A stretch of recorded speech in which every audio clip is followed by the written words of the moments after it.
வணக்கம். உங்களை அன்புடன் வரவேற்கிறது சுதன் கோச்சிங் யூடியூப் சேனல். இன்றைய வீடியோவில் என்ன பார்க்குறோம் அப்படின்னு பார்த்தீங்க அப்படின்னா, எஸ்எஸ்சி ஜிடி 2026 எக்ஸாமினேஷன்ஸ்க்கான கிளாஸஸில் இணைவாகக்கூடிய கிளாஸ் என்னென்னா ஜென்ரல் நாலேஜ் பொதறிவு டாபிக் தான். ஸோ பொதறிவில் இந்த ப்ரீவியஸ் இயர் கொஸ்டின்ஸை வச்சோம்னா நம்ம இந்த சீரீஸ் கொண்டு போயிட்டுருக்கோம். இன்றைக்கி பார்க்கக்கூடிய டாபிக் வந்துன்னா 3வது கிளாஸ். ஓகேவா, ஏற்கனவே கிட்டத்தட்ட ஒரு 2 கிளாஸ் வரைக்கும் நம்ம கொண்டு போயிருக்கோம். ஸோ ரொம்ப டீட்டெயில்டாக கொண்டு போயிருக்கோம். ஓகேவா, எஸ். ஸோ அந்த சீரீஸ்லாம் நீங்கள் பார்க்கல, நம்ம சேனலுக்கு புதுசாக தான் இருக்கீங்க, நான் சப்ஸ்கிரைப் பண்ணாமல் தான் பார்த்துட்ருக்கீங்க அப்படின்னா கண்டிப்பாக கீழே இருக்க சப்ஸ்கிரைப் அப்படின்னா கிளிக் பண்ணி ஆளுங்கிற போட்டு வச்சுங்க. அப்போ தான் நம்ம டெய்லி கொடுக்கக்கூடிய கிளாஸஸ் அந்த எக்ஸாம் அப்டேட் உங்களுக்கு இமீடியட்டாக நோட்டிஃபிகேஷனாக வந்து சேரும். ஸோ வாங்க வீடியோக்குள்ளே போகலாம். ஃபஸ்ட்டு கொஸ்டின் என்ன கொடுத்துருக்கா அப்படின்னு பார்க்கலாமா. ஃபஸ்ட்டு கொஸ்டின் பாருங்கள். Which of the following fundamental rights entails trafficking of human being and forced labour. Okay, so என்ன சொல்கிறாங்க அப்படின்னு பார்த்தீங்க அப்படின்னா 2 விஷயத்த சொல்கிறாங்க. ஒன்று என்னென்னு பார்த்தீங்கன்னா, பின்னொரு அடிப்படை உரிமையில் எது மனிதர்கள் கடத்தல் மற்றும் கட்டாய உழைப்பை உள்ளடக்கியது அப்படிமா கேட்குறான். ஓகே, ஸோ அப்போ கடத்தல் மற்றும் கட்டாய உழைப்பை உள்ளடக்கியது எந்த டாப்பிக்கில் வரும் அப்படிமா கேட்குறான். ஓகே, அதுவும் எதுலனா ஃபண்டமெண்டல் டூட்டிஸ் இருக்குல்ல, ஃபண்டமெண்டல் ரைட்ஸில் வந்து பார்த்திங்கன்னா இந்த human forced labour and the trafficking. ஓகேவா, ஸோ ஆப்ஷன் 1ல் பார்த்திங்க அப்படின்னா கலாச்சாரம் மற்றும் கல்வி உரிமை, அதாவது கல்ச்சுரல் அண்ட் த எஜுகேஷன் ரைட்னு சொல்லப்படக்கூடியது. அடுத்த ரைட் டு ஈக்குவாலிட்டி, அதாவது சமத்துவத்திற்கான உரிமைன்னு சொல்லப்படக்கூடியது. அடுத்து ரைட் அகைன்ஸ்ட் எக்ஸ்ப்ளோரேஷன், சுரண்டலுக்கு எதிரான உரிமை. ஆனால் ஆப்ஷன் 4ல் பார்த்தீங்கன்னா ரைட் டு ஃப்ரீடம், அதாவது சுதந்திரத்துக்கான உரிமை அப்படி மாதிரி கொடுத்துருக்காங்களா. ஸோ இதில் வந்து பார்த்திங்கன்னா எது வந்துட்டு பார்த்திங்கன்னா இந்த ஃபண்டமெண்டல் ரைட்ஸில் human trafficking and the forcing labour, அதாவது மனிதர்கள் கடத்தல் மற்றும் கட்டாய உழைப்பு வந்து பார்த்தீங்கன்னா உள்ளடக்கியது எந்த கீழே வரும் அப்படின்னு பார்த்தீங்கன்னா சுரண்டலுக்கு எதிரான உரிமைன்னு இருக்குல்ல, இதுக்கு கீழே தான். ஓகே, ஸோ புரிஞ்சுட்டு நினைக்கிறேன். சுரண்டலுக்கு எதிரான உரிமை, ரைட் அகெயின்ஸ்ட் எக்ஸ்ப்ளோரேஷன் அப்படிங்கிறது தான் சரி. ஓகே, ஸோ புரிஞ்சுருக்கேன் நினைக்கிறேன். ஸோ இந்த ரைட் அகெயின்ஸ்ட் எக்ஸ்ப்ளோரேஷன்ஸ் கீழே தான் இந்த ஹியூமன் பீயிங் டெரிஃபிக்கிங் அந்த ஃபோர்ஸ் லேபர். இதுக்கான ஆர்டிக்கல் வந்து பார்த்திங்க அப்படின்னா 2 ஆர்டிக்கல் வரும். ஓகேவா, ஸோ ஒன்று வந்து பார்த்திங்க அப்படின்னா 2 ஆர்டிக்கல் இருக்கும். ஒன்று ஆர்டிக்கல் 23, ஓகேவா, அதே மாதிரி ஆர்டிக்கல் 24. ஓகேவா, எஸ். ஸோ இது 2 வரும், இதை பற்றி பார்ப்போம். அதுக்கு முன்னாடி இங்கே ரைட் டு ஈக்குவாலிட்டி அப்படிங்கிறது மட்டும் இருக்குது, அதேமாதிரி ரைட் டு ஃப்ரீடம் அப்படிங்கிறதும் இருக்குது. ஓகே, ஸோ ஈக்குவாலிட்டி எப்படி பார்த்திங்க அப்படின்னா உங்களுக்கு 14 ஆர்டிக்கல் 14லேருந்து 18 வரைக்கும் வந்து பண்ணால் இருக்கும். ஓகே, ஸோ ஆர்டிக்கல் 14லேருந்து 18 வரைக்கும். ரைட் டு ஃப்ரீடம் அப்படிங்கிறது வந்து கிட்டத்தட்ட 19லேருந்து 22 வரைக்கும் வந்து பண்ணால் இருக்கும். ஓகேவா, எஸ். அதுக்கப்புறம் வந்து பார்த்திங்க அப்படின்னா கல்ச்சுரல் எஜுகேஷன் ரைட்ஸ் அப்படிங்கிறது வந்து பார்த்திங்க அப்படின்னா 28 அண்ட் 29, 30 வந்து பண்ணால் இது வந்து பண்ணால் இருக்கும். ஓகே, 29, 30. ஓகே, ஸோ இது 2 வந்து இதில் இருக்கும். ஓகே, மற்றதுக்கான ஆர்டிகல்ஸ்லாம் நான் வந்து தெளிவாக சொல்லியிருக்கேன். ஸோ இந்த ரைட் அகெயின்ஸ்ட் எக்ஸ்ப்ளோரேஷன் இருக்குல்ல, அதை பற்றியான டீட்டெயில்ஸ் பார்க்கலாம். இந்த 2 ஆர்டிக்கல் சொல்லியிருந்தோம்ல, இந்த 2 ஆர்டிக்கல் பார்த்தீங்க அப்படின்னா உங்களுக்கு எதுன்னா ஆர்டிக்கல் 23 என்ன சொல்கிறாங்க, prohibit human trafficking, beggar, involuntary work without pay, forced labor and debt bondage, protecting against state and private exploitation with exception for compulsory public service. அதாவது என்னென்னா கட்டாய பொது சேவைக்கு விதிவிலக்கு, அதாவது ஒரு வேலையை வந்துன்னா கட்டாயப்படுத்தி பார்க்க வைக்கிறது. ஓகே, ஸோ அதாவது எப்படின்னா அந்த கொத்தடிமை பண்ணி சொல்லுவாங்களே, அது வந்து இந்த ஆர்டிகல் 23 வந்து சொல்லுவோம். ஓகே, ஸோ சம்பளம் இல்லாமல் விருப்பம் இல்லாத வேலை. ஓகே, ஸோ சம்பளமும் கொடுக்க மாட்டாங்க, அவனுக்கு பிடிக்காத வேலை, தெரியாத வேலையை வந்து செய்ய வைக்கிறது. ஓகேவா, கட்டாய உழைப்பு மற்றும் கடன் பிணைப்பு, அதாவது கடன் பிணைப்பு எப்படின்னா ஒரு அமௌண்ட்டை வந்து அவன்கிட்ட கொடுத்துருவாங்க ஏற்கனவே. ஓகே, கொடுத்துவிட்டு இதுக்காக நீ வந்து இங்கே வந்து வேலை பார்த்துக்கிட்டே இருக்கணும் அப்படிங்கிற மாதிரி சொல்லுவாங்கள்ல. ஸோ அந்த மாதிரியான ஒரு விஷயம் தான் கடன் பிணைப்பு அப்படின்னு சொல்கிறது. அந்த கடன் எப்போ அடைங்கிறது அவங்களும் சொல்ல மாட்டாங்க, இவங்க வேலை பார்த்துக்கிட்டே தான் இருப்பாங்க. அதுதான் அப்புறம் இந்த குத்தடிமை முறைங்கன்னு சொல்லப்படக்கூடியது ஆகியவற்றை தடை செய்கிறது. அரசு மற்றும் தனியார் சுரண்டலுக்கு எதிராக பதவி. ஓகே, ஸோ இது வந்து கவர்மெண்ட்டு பண்ணாலும் அது தப்பு தான். ப்ரைவேட்டாக ஒருத்தர் ஒரு தனிநபர் வந்து பார்த்திங்கன்னா ஒரு 10 பேர் வந்து இந்த மாதிரியான முறையில் வந்து பார்த்திங்கன்னா அடிமை மாதிரியான முறையில் வேலை வாங்கிட்டு காசு கொடுக்காம பிடிக்காத வேலையை பண்ண வைக்கிறது, அந்த மாதிரி விஷயமும் வந்து பார்த்தீங்கன்னா இதுக்கெல்லாம் வரும். அதே வந்து அந்த கவர்மெண்ட்டே வந்து அந்த ஆர்டர்லி முறைன்னு சொல்லுவாங்க. ஓகே, ஸோ அவங்க வந்து பார்த்தீங்கன்னா அரசு அதிகாரிகளோட வீட்டில் வந்து நான் வேலை பார்க்கணும் அப்படிங்கிற மாதிரியான அந்த மாதிரி இருக்குங்களா. ஸோ அந்த மாதிரி முறையுமே வந்துன்னா எந்த பிரிவு 23 கீழே வந்துன்னா வரக்கூடியது. ஓகே புரிஞ்சு நினைக்கிறேன். அடுத்து பிரிவு 24 ஆர்டிகல் 24 என்ன சொல்லுது அப்படின்னு பார்த்தீங்கன்னா forbid the employment of children under 14 okay. So 14 வயசுக்கு உட்பட்ட சில்ட்ரன் வந்துன்னா ஃபேக்ட்ரி மைன்ஸு சுரங்கங்கள் இருக்குல்ல, அதே மாதிரி அசார்டஸ் அக்யூபேஷன்ஸ், அது ரொம்ப அபாயகரமான இடத்துல வந்து வேலை பார்க்குறது, safeguarding childrens in health and development, அதாவது குழந்தைகள் உடல்நலம் மற்றும் வளர்ச்சியை பாதுகாக்க தொழிற்சாலை சுரங்கங்கள் அல்லது ஆபத்தான தொழிலகங்களில் 14 வயதுக்கு உட்பட்ட குழந்தைகள் வேலைக்கு அமர்த்துவது தடை செய்கிறது. ஓகே புரிஞ்சுக்கிறேங்க. 14 வயசு இப்போ 6 to 14 இருக்குல்ல, இது வந்து பார்த்தீங்கன்னா கண்டிப்பாக வந்து பார்த்தீங்கன்னா இவர்களை இதுக்கு இந்த வயசுக்கு உட்பட்டவங்களை பார்த்தீங்கன்னா குழந்தைகள்னு சொல்லுவாங்க. ஓகே. ஸோ இவங்க வந்து பார்த்திங்கன்னா கண்டிப்பாக இவங்களுக்கு கட்டாய கல்வி வழங்கப்பட வேண்டும். ஓகே. ஸோ கட்டாய கல்வி வழங்கப்பட வேண்டியங்கிறது இருக்குது. ஓகே. இது வந்து 2002 வந்து பார்த்தீங்கன்னா கொண்டு வரப்பட்ட கட்டாய கல்வி சட்டத்தின் கீழே வந்து 6 to 14 வயசு உட்பட்ட குழந்தைகளுக்கு கண்டிப்பாக வந்து கல்வி கொடுத்தே ஆகணும் அப்படிங்கிறது முக்கியமான ஒன்று. அதனால தான் வந்து இங்கே இந்த பிரிவு ஆர்டிகல் 24லையுமே அதை சொல்லுவாங்க. 14 வயசு உட்பட்ட குழந்தைகள் வந்து குழந்தை தொழிலாளர் எந்த ஒரு இதுலையுமே தொழிலாளியாக வச்சுக்கக்கூடாது அப்படிங்கிறத இந்த ஆர்டிகல் தான் சொல்லுது. ஓகே. ஸோ புரிஞ்சிருக்க நினைக்கிறேன். ஸோ நம்ம நெக்ஸ்ட்டு பார்க்கலாம். ஓகே. ஸோ நெக்ஸ்ட் என்ன கொடுத்துருக்காங்க, நெக்ஸ்ட் கொஸ்டின் பார்த்திங்க அப்படின்னா Rabindranath Tagore refer. Okay. So Rabindranath Tagore refer to dash as Nritya Samragini which translate to the empress of dance. Okay. Rabindranath Tagore டேஸை நிருத்திய சம்கிரினி என்று குறிப்பிடுகிறார். இது நடனத்தின் பேரரசி என்று மொழிபெயர்க்கப்பட்டுள்ளது. ஓகே. ரவீந்திரநாத் தாகூர் கூறியதான் இந்த நிருத்திய சம்கிரினி அப்படிங்கிறது. ஸோ இது வந்து பார்த்தீங்கன்னா அதோட மீனிங்ஸ் வந்து நடனத்தின் பேரரசி அப்படிங்கிறது யாரை வந்து பார்த்தீங்கன்னா இதை சொல்லியிருப்பாங்க அப்படிங்கிறத தான் கேட்குறாங்க. ஓகேவா. கீழே வந்து பார்த்தீங்கன்னா டான்சர்ஸோட நேம்ஸ் தான் கொடுத்துருக்காங்க. என்னென்னு பார்த்தீங்கன்னா மிராலினி சாராபாய். ஓகே. ஸோ ஆப்ஷன் 2ல் பார்த்தீங்கன்னா சித்ரா தேவி. ஓகே. ஆப்ஷன் 1ல் பார்த்தீங்கன்னா மிராலினி சாராபாய், ஆப்ஷன் 2ல் சித்ரா தேவி, ஆப்ஷன் 3ல் பார்த்தீங்கன்னா கங்குபாய், அண்ட் ஆப்ஷன் 4ல் பார்த்தீங்கன்னா ருக்மணி அருணாண்டலே அப்படின்னு கொடுத்துருக்காங்களா. ஸோ இதில் ரவீந்திரநாத் தாகூர் யாரை வந்து பார்த்தீங்க அப்படின்னா இந்த நிருத்திய சம்கிரினி அதோட மீனிங்ஸ் என்னென்னா இந்த எம்ப்ரஸ் ஆஃப் டான்ஸ் நடனத்தி பேரரசுன்னு சொல்கிறது அப்படிங்கிற மாதிரி வந்து யார் ரெஃபர் பண்ணியிருந்தாங்க அப்படின்னு பார்க்கும் பொழுது கீழே கொடுத்துருக்கிறது அடிப்படையில் யார் வருவா அப்படின்னா இந்த சித்ரா தேவி. ஓகே. ஸோ இவங்க தான் வந்துன்னா வருவாங்க. சித்ரா தேவி அப்படிங்கிறவங்க வந்துன்னா ஒரு Kathak dancer. Okay. So Kathak டான்ஸராக வந்துனா இருக்கக்கூடியவங்க தான் இந்த சித்ரா தேவி அப்படிங்கிறவங்க. ரொம்ப ரொம்ப முக்கியமான ஒன்று. கதக் டான்ஸர்ஸ் வச்சு கேட்கும் பொழுது இவங்களை வந்து கேட்பாங்க. ஸோ இவங்கள தான் அப்புறம் இந்த எம்ப்ரஸ் ஆஃப் டான்ஸ் அப்படிங்கிற மீனிங் படக்கூடிய மாதிரியான நிருத்திய சம்ராங்கினி அப்படிங்கிற மாதிரி சொல்கிறாங்க. அது சொன்னது ரவீந்திரநாத் தாகூர் அவர்கள். ஓகே. ஸோ இவங்களை பற்றி பார்க்கும்பொழுது வந்து பார்த்தீங்கன்னா சித்ரா தேவி அப்படிங்கிறவங்க வந்து பார்த்தீங்கன்னா 1920 வந்துன்னா பிறந்தவங்க. ஓகே. ஸோ 1920 வந்து தான் பிறந்தவங்க. 2014 வரைக்கும்னா இருந்திருக்காங்க. Okay. So Nritya Samragini meanings empress of dance அதில் சொல்லியிருந்தேன்னா. ஓகே. ஸோ இந்த டைட்டில் வந்துன்னா யார் கொடுத்துருப்பான்னா ரவீந்திரநாத் தாகூர் அவர்கள் வந்து கொடுத்துருப்பாங்க. ஓகே. ஸோ ஏன்னா ரவீந்திரநாத் தாகூர் ஒரு நோபல் பரிசு பெற்ற ஒருத்தர். ஓகே. ஸோ அவர் கொடுக்கும் பொழுது அது மிக முக்கியமான ஒரு விஷயமாக கருதப்படுது. இவங்க வந்து ஒரு கதக் டான்ஸர் அப்படிங்கிற அதில் சொல்லியிருந்தேன். ஓகே. ஸோ 1920 வந்து பிறந்தவங்க. அதுதான் அதே போல் வந்துன்னா இவங்களுக்கு அவார்ட்ஸுங்கிறது முக்கியமாக கொடுக்கப்பட்டிருக்கு. ஓகே. சங்கீத நாடக அகாடமிக் அவார்டுங்கிறது 1969 கொடுக்கப்பட்டிருக்கு. ஓகே. ஸோ 1969 சங்கீத நாடக அகாடமிக் அவார்டு அப்படிங்கிறது வழங்கப்பட்டிருக்கு. ஓகேவா. அதே போல் பத்மஸ்ரீ அவார்டு வந்து கொடுத்துருக்காங்க. அது வந்து 1973 வந்து வழங்கப்பட்டிருக்கு. காளிதாஸ் சம்மன் விருது வந்து 1995 கொடுக்கப்பட்டிருக்கு. அதே போல் ரொம்ப ரொம்ப முக்கியமான ஏற்கனவே பத்மஸ்ரீ வாங்கியிருந்தாங்கல்ல, அதுக்கப்புறம் வந்து பத்மபூஷன் வந்து வாங்கியிருக்காங்க.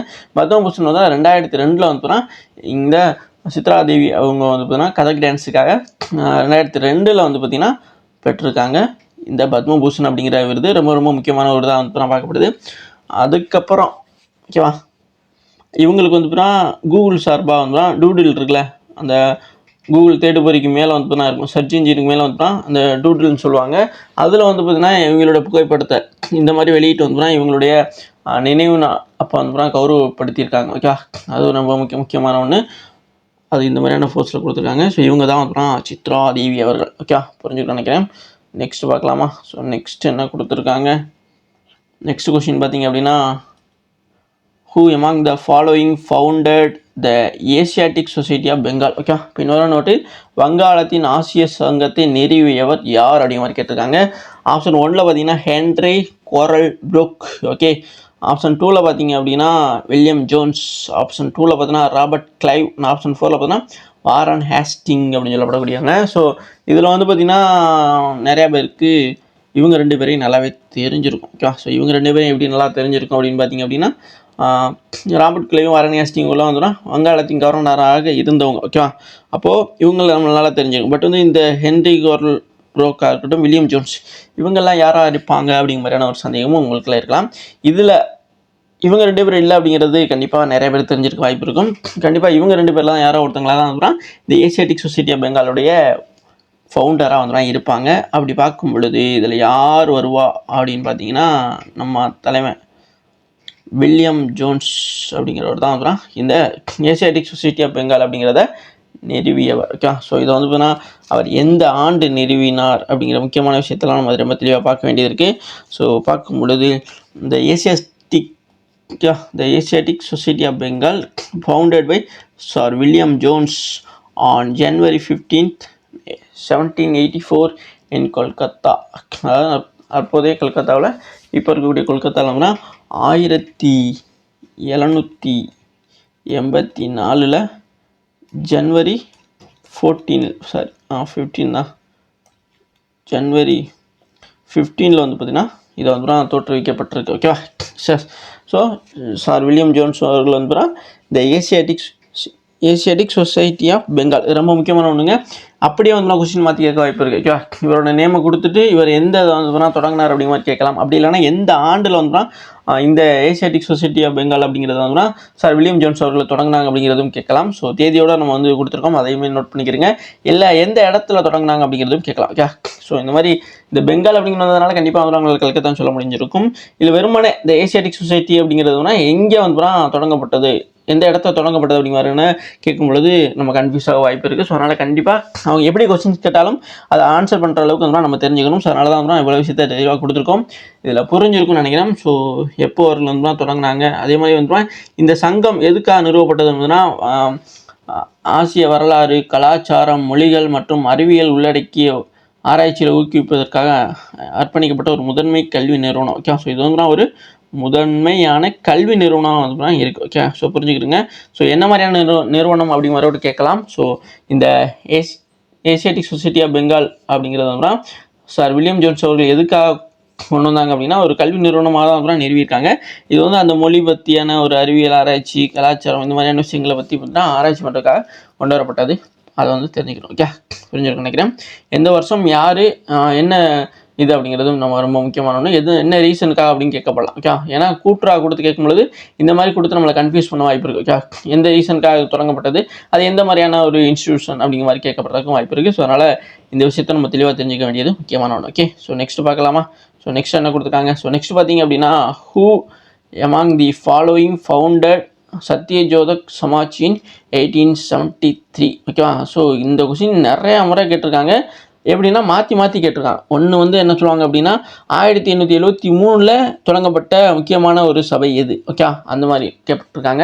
அப்போ அந்த இதில் வந்து முக்கியமான ஒரு 4 இது கொடுத்துருப்பாங்க. சத்யஜோதக் சமாஜ், அதே மாதிரி ஆரிய சமாஜ், பிரம்மஞான சமாஜ், அந்த மாதிரி கொடுத்துட்டு அதில் கன்ஃபியூஸ் பண்ணி கேட்டிருப்பாங்க. இல்லை அப்படின்னா சத்யஜோதக் சமாஜ் வந்து எந்த வருஷத்தில் வந்து தொடங்கப்பட்டது அப்படிங்கிற மாதிரியும் கேட்டிருக்காங்க. ஓகேவா? அது ஒரு டைம் 2023 நினைக்கிறேன். ஓகே, ஸோ அந்த இதில் வந்து இயர்ஸ் வந்து கீழே கொடுத்துருந்து கன்ஃபியூஸ் பண்ணி கேட்டிருந்தாங்க. ஏன்னா இந்த ஆரிய சமாஜ், பிரம்மஞான சமாஜ் எல்லாமே அடுத்தடுத்து தொடங்கியிருப்பாங்க. ஒரு 2 வருஷம் 3 வருஷம் அந்த டிஃப்ரென்ஸில் தான் தொடங்கியிருப்பாங்க.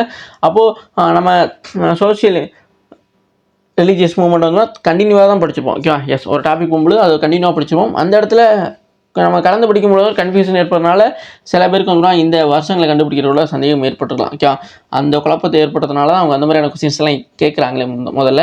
ஸோ அதனால் ஒரு கொஸ்டின்ஸை படிக்கிறோம்னா எதுக்கு நம்ம இவ்வளோ விஷயத்தை தெளிவாக படிக்கிறோம் அப்படிங்கிறத நீங்கள் தெரிஞ்சுக்கணும். ஓகே, எஸ், சத்யஜோதக் சமாஜ் அப்படிங்கிறது 1873 யாரால் தொடங்கப்பட்டது அப்படிங்கிறத கேட்குறான். பின்னர் வந்துட்டு 1873 சத்யஜோதக் சமாஜை நிறுவியவர் யார் அப்படிங்கிறத கேட்குறான். ஓகே, ஆப்ஷன் 1 பார்த்தீங்கன்னா கோபால் கணேஷ் அர்கர்கர். Okay, option 2 Jyotiba Phule. ஓகேவா? So option 3 Vinoba Bhave. Option 4 Vinayak Damodar Savarkar. இங்கே வந்து பார்த்தீங்கன்னா கோபால் கணேஷ் அகரகர், ஜோதிபாய் பூலே, வினோபாபாய் இப்படிலாம் கொடுத்துருக்காங்களா. இதில் வந்து யார் வந்து பார்த்தீங்கன்னா இந்த என்னதுன்னா இந்த சத்யசோதக் சமாஜ் 1873 தொடங்கினது அப்படின்னா ஜோதிபா பூலே. ஸோ ஜோதிபா பூலே அப்படிங்கிறவங்க தான் வந்து இந்த சத்யசோதக் சமாஜை வந்து 1873 தொடங்கினவங்க. ஓகே புரிஞ்சுக்கிறேங்க. ரொம்ப ரொம்ப முக்கியமானவனுங்க. அதுபோக வந்து பார்த்திங்கன்னா இப்போ இந்த வினோபாவே அப்படிங்கிறவங்க வந்து பூமிதானா மூமெண்ட் அப்படின்னு சொல்லுவாங்க. ஓகே ஸோ பூமிதானா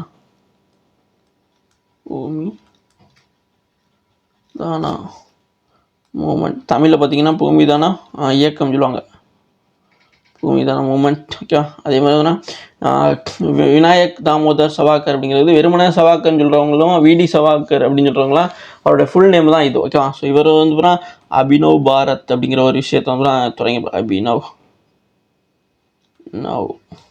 பாரத் அப்படிங்கிற இதை வந்து தொடங்கினவர் வந்து இவர் தான் வருவார். 1905 வரும். ஓகே 1905 அபினவ் பாரத். சரி 1905 சாரிங்க அபினவ் பாரத்தை தொடங்கினவருங்கன்னா விடி விநாயக் தாமோதர் சவாக்கர் அப்படிங்கிறவர் வந்து வருவார். ஓகே புரிஞ்சிருக்கோம் நினைக்கிறேன். அதே போல் வந்து ஜோதிபாய் புலே அவங்க வந்து சத்யசோதக் சமாஜ், வினோபாவை வந்து பார்த்தீங்கன்னா பூமிதான மூமெண்ட். ஓகே பூமிதான இயக்கம் சொல்லப்படுகிறது. விடி சவாக்கர் விநாயக் தாமோதர் சவாக்கர், அதான் அவருடைய ஃபுல் நேமு. வீடிங்கிறது விநாயக் தாமோதர் அப்படிங்கிறோட ஷார்ட் ஃபார்ம் தான். ஓகே புரிஞ்சுங்க. அவர் வந்து அபினவ் பாரத் அப்படிங்கிற விஷயத்தை வந்து தொடங்கியிருப்பார். ஓகே ஸோ இதில் முக்கியமான ஒன்று இந்த சத்யசோதக் சமாஜை பற்றி பார்க்கும்பொழுது ரொம்ப முக்கியமான விஷயமா நம்ம தெரிஞ்சுக்க வேண்டியது Satyashodhak Samaj truth seekers society. இதுக்கு இன்னொரு நேமுமே இருக்குது. ட்ரூத் சீக்கர்ஸ் சொசைட்டி அப்படிங்கிறது was a provincial social reform movement founded the Pune Maharashtra. ரொம்ப முக்கியமான ஒன்று இன்னொரு விஷயம் கேட்டிருக்காங்க. அதாவது இந்த சத்யசோதக் சமாஜ் வந்து 1873 ஜோதிபாய் புலே அப்படிங்கிறவங்கள தொடங்கப்பட்டாலுமே இது எந்த பகுதியில் தொடங்கப்பட்ட அப்படி மாதிரி கேட்டிருக்காங்க. ஏன்னா இந்த சோசியல் ரிலீஜியஸ் மூவ்மெண்ட்டுங்கிறது அதிகமானது பார்த்தீங்கன்னா இந்த பக்கம் கல்கத்தா சைடு தான் நடந்திருக்கும். Okay so west Bengal side தான் வரும், பெங்கால் சைடு தான் நடந்திருக்கும். நமக்கு வந்து இது அதோட தொடர்ச்சியாக நடந்தது தானே அப்படிங்கிற மாதிரி கன்ஃபியூஷன் ஆகி நம்ம வந்து வெஸ்ட் பெங்கால் சைடு இருக்கக்கூடிய ஏதோ ஒரு இடத்துல வந்து நீங்கள் கொடுத்துட்டீங்க அப்படின்னா தப்பாக போயிடும். இது வந்து அப்படியே ஆப்போசிட். ஓகேவா. ஸோ இது வந்து வெஸ்ட் பகுதியில் ஏற்பட்ட ஒன்று. ஓகேவா. ஸோ மேற்கு பகுதியாக இருக்கக்கூடிய இந்த மகாராஷ்டிரா மகாராஷ்டிரா மாநிலத்தில் புனேயில் வந்து இந்த சத்யசோதக் சமாஜ் அப்படிங்கிறது வந்து தொடங்கப்பட்டிருக்கும். இதை வந்து மகாத்மா ஜோதிபா பூலே அப்படிங்கிறவங்க அவங்க ஃபுல் நேம் இருக்கக்கூடிய அவங்களுடைய ஒய்ஃபான சாவித்ரிபாய் பூலே அப்படிங்கிறவங்க 2 பேரும் சேர்ந்தா எப்போ ஸ்டார்ட் பண்ணுவாங்கன்னா September 24, 1873. Okay so exact date கூட நீங்கள் தெரிஞ்சுக்கிறீங்க. கண்டிப்பாக அப்படி கூட கொஸ்டின்ஸ் கேட்கப்படலாம். செப்டம்பர் 24, 1873 வந்து இந்த ஒரு விஷயத்தை வந்து ஸ்டார்ட் பண்ணுறாங்க. எக்ஸாக்ட் டேட்டையும் தெரிஞ்சுக்கிறீங்க. ஓகேவா. இதுக்கான ரீசன் எதுக்காக இது தொடங்கப்பட்டது அப்படின்னா இங்கே பாருங்க சொல்கிறாங்க பாருங்களேன். ஸோ எதுக்காகனா பகுத்தறிவு மற்றும் சுயமரியாதை மூலம் தாழ்த்தப்பட்ட சாதியினர், பெண்கள், தலித்துக்கள் மற்றும் ஏழைகளின் கல்வி, சமூக நீதி மற்றும் சமூக உரிமைகளை மேம்படுத்துவதன் மூலம் பிராமண ஆதிக்கம் மற்றும் சாதி அடிப்படையிலான ஏற்றத்தாழ்வுகளை சவால் செய்வதை நோக்கமாக கொண்டது. இந்தியாவின் சமூக சீர்திருத்த வரலாற்றை ஒரு நீடித்த மரபை விட்டு சென்றது. ஓகேவா. ஸோ அதை விட்டுருங்க.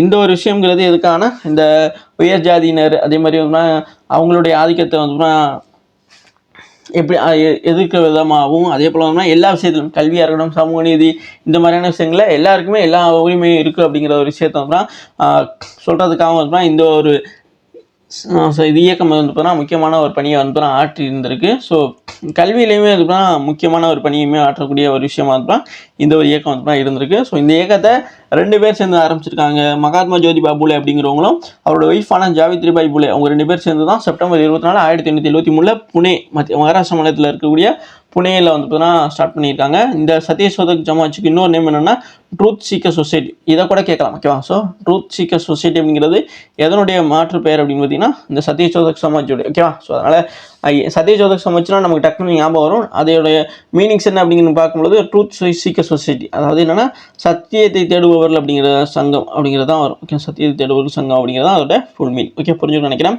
இதுதான் இதுக்கான சரியான ஒரு இதாக பார்க்கப்படுது. ஓகே ஸோ நெக்ஸ்ட் கொஸ்டின் பாருங்கள்.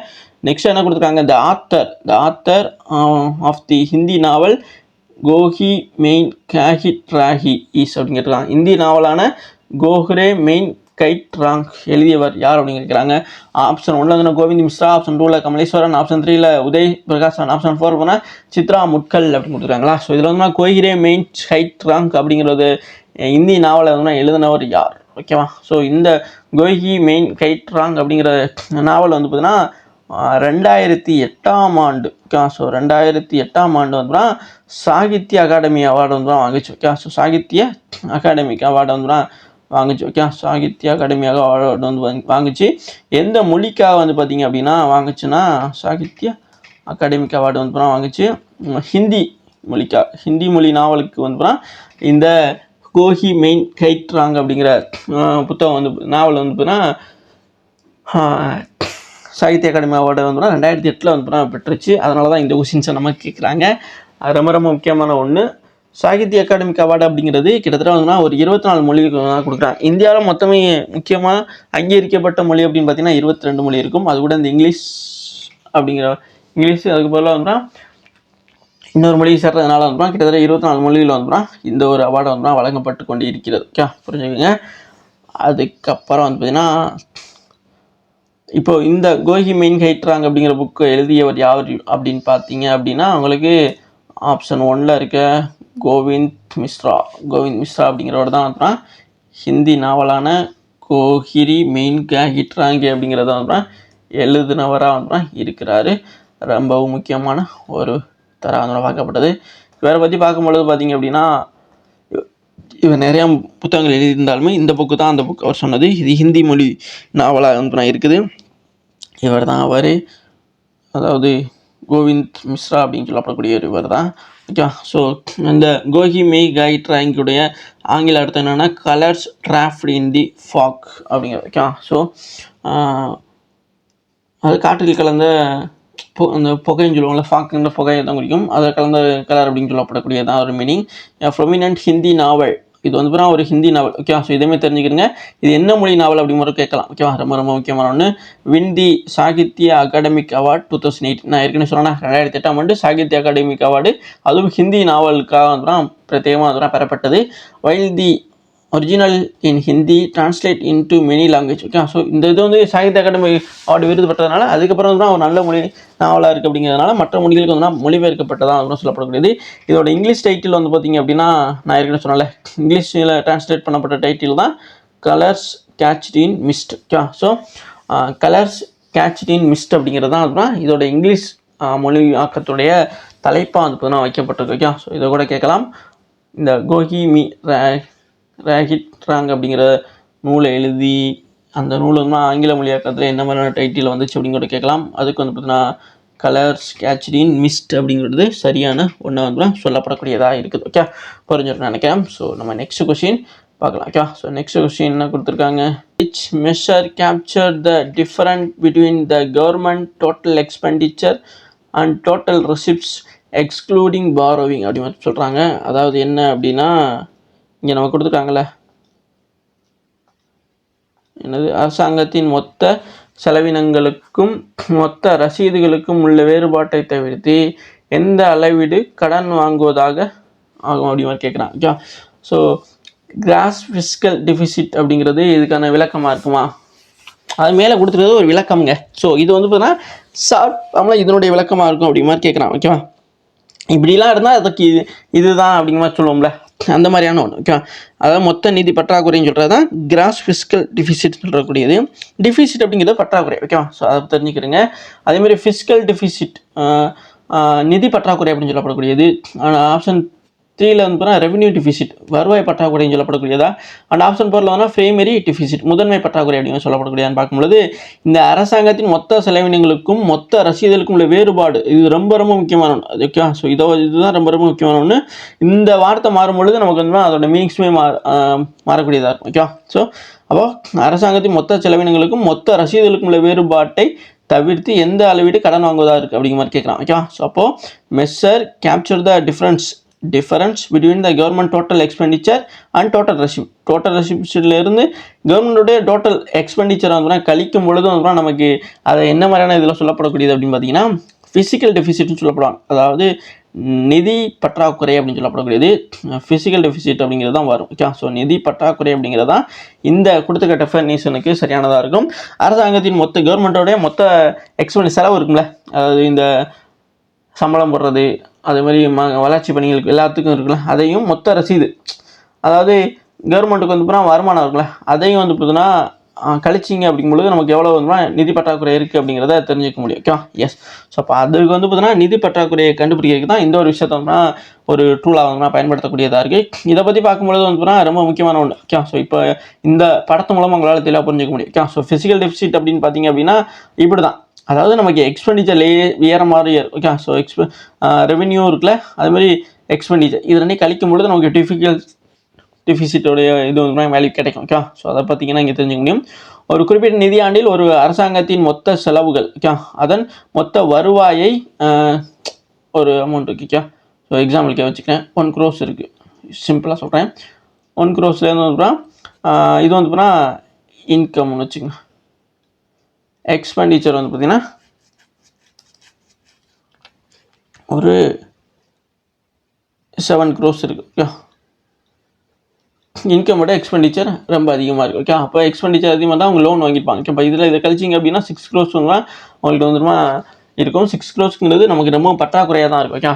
ஸோ இந்த மாதிரி உள்ளது தான். ஓகே. ஸோ இதை தான் இருக்கும் இங்கே சொல்லப்படக்கூடியதாக இருக்குது. வருவாயை தவிர்த்து, அது கடனில் இருந்து பணத்தை தவிர்த்து விட அதிகமாக இருக்கும்பொழுது நிதி பற்றாக்குறை ஏற்படுது. அதாவது இங்கே வந்து இன்கம்ங்கிறது 1 crore தான், பட் வந்து எக்ஸ்பெண்டிச்சருங்க 7 crore மேலே போயிட்டு ஒரு எக்ஸாம்பிளுக்காக சொல்லும்போது அப்போது நமக்கு இன்கமோட எக்ஸ்பெண்டிச்சருங்கிற அதிகமாக இருக்குது. ஓகே. ஸோ அதை சொல்லக்கூடியதான் இந்த ஃபிசிக்கல் டெபிசிட்டுங்கிறது, நிதி பற்றாக்குறை. ஓகேவா? ஸோ இன்கம் பொதுவாக சொல்லுவாங்களே, வரவை விட செலவு அதிகமாக இருக்குது அப்படின்னா அந்த இடத்துல வந்து நிதி பற்றாக்குறை இருக்குது அப்படின்னு சொல்லுவாங்களே, அந்த ஒரு விஷயம் தான். அந்த சிம்பிள் கான்செப்டை தான் இங்கே கேட்குறாங்க.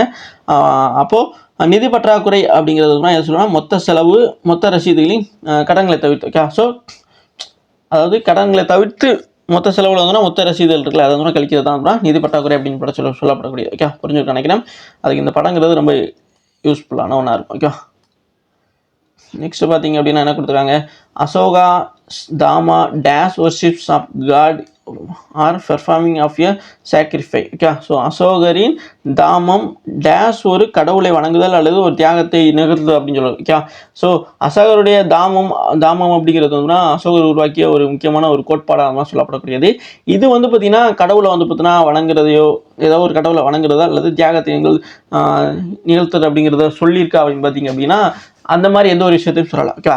அப்படி சொல்லக்கூடியது வந்து ஏற்கனவே இருக்கக்கூடிய பல ரிலீஜியஸ் சொல்லிக்கிட்டு தான் இருக்குது அப்படிங்கிறத அவர் புரிஞ்சதுனால தான். ஸோ அவர் சொன்ன இந்த தாமா அப்படிங்கிற ஒரு விஷயம் கோட்பாடு இருக்குல்ல, அது வந்து பார்த்திங்கன்னா இந்த ஏற்கனவே இருக்கக்கூடிய அந்த கடவுள் நம்பிக்கைகள் அல்லது ஒரு தியானமாக கடவுளுக்காக சில விஷயங்களை தியாகம் பண்ணணும் அப்படிங்கிற விஷயத்தெல்லாம் வந்து தவிர்த்து அப்பாற்பட்டதாக வந்து இருக்கக்கூடியதாக வந்து இந்த அசோகர் சொன்ன தாமம்ங்கிறது இருக்கும். ஸோ அதனால தான் அசோகர் வந்து அந்த கலிங்க போருக்கு அப்புறம் 261 அப்புறம் வந்து அவர் வந்து புத்த மதத்தை நோக்கி போயிட்டுருப்பார். ஸோ புத்த மதத்தை நோக்கி போகிறதுக்கு முன்னாடியே அந்த தாமா அப்படிங்கிற ஒரு விஷயத்த வந்து அவர் சொல்லியிருப்பார். ஓகேவா? எஸ்.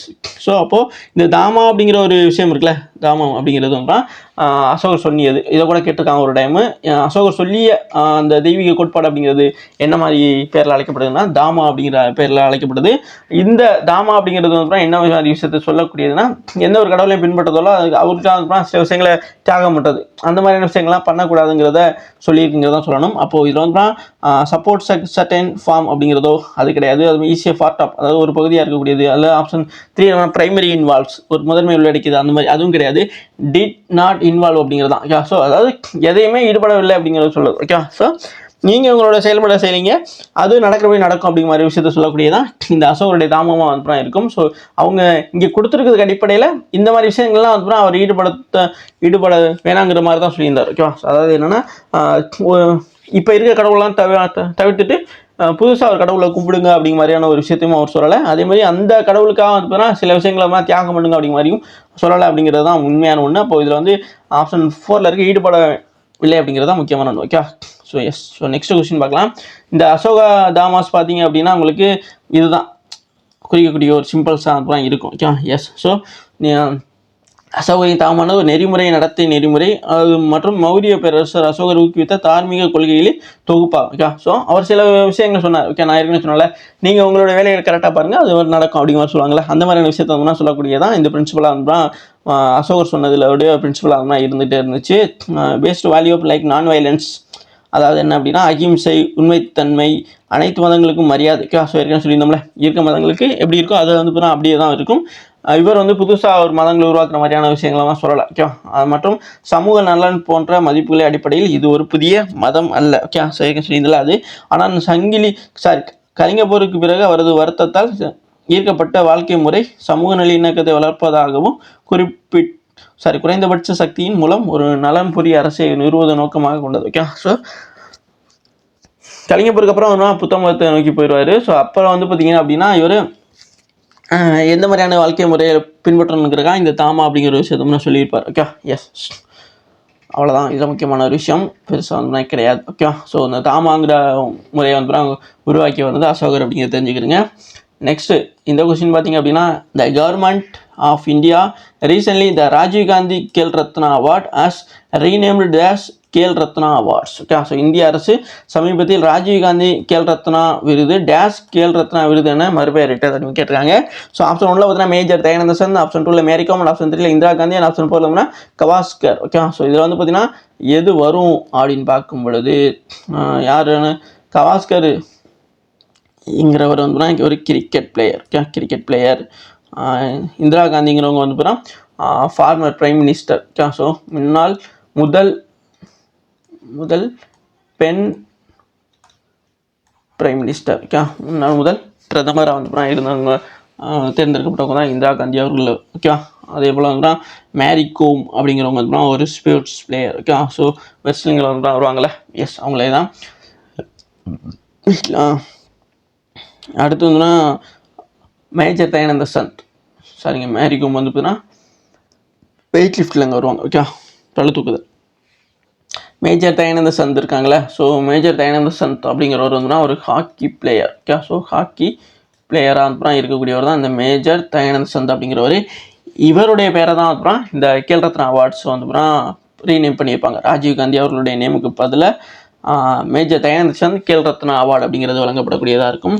ஸோ கேல் ரத்னா, அதாவது மேஜர் தயானந்த சந்த் கேல் ரத்னா அவார்டு அப்படிங்கிறது வந்து ஸ்போர்ட்ஸில் முக்கியமாக விளையாடி புகழ் பெற்றாங்களே, முக்கியமான சாதனையை படைக்கக்கூடியவங்களுக்கு இந்த கேல் ரத்னா அவார்ட்ஸ் அப்படிங்கிற வழங்கப்படக்கூடியது. அதுக்கு முன்னாடி ஏற்கனவே வந்து ராஜீவ்காந்தி கேல் ரத்னா அவார்டு அப்படிங்கிற பேரில் இருந்துச்சு.